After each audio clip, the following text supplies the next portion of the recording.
The surgery that he had helped to fix the hole in his heart. Now, because the hole is closed, that blood doesn't go back and forth. And a lot of times we're working on relatively inanimate objects, parts that are, going to go onto an appliance or a car or something like that. And while they're neat, they just don't have the same, sort of human aspect that makes it a lot of fun to work on this. In this case, I got a call from Norton's about asking if we could possibly build a heart model. One of their radiologists had toured our center last year and had a particularly difficult surgery that they were going to perform and wanted to see if we could build this model.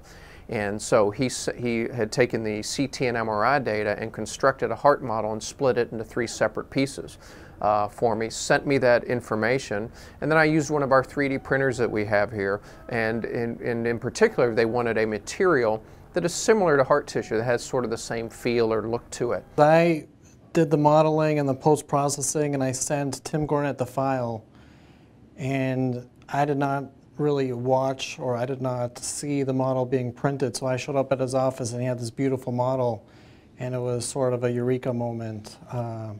And I knew Dr. Austin would be pretty excited when he saw that because it was a very accurate reproduction. The biggest issue for patients who have this abnormality, and it's relatively rare, this double outlet right ventricle, is how is it going to be repaired. Sometimes the surgeon has to guess at which is the best operation. Now we have good imaging techniques.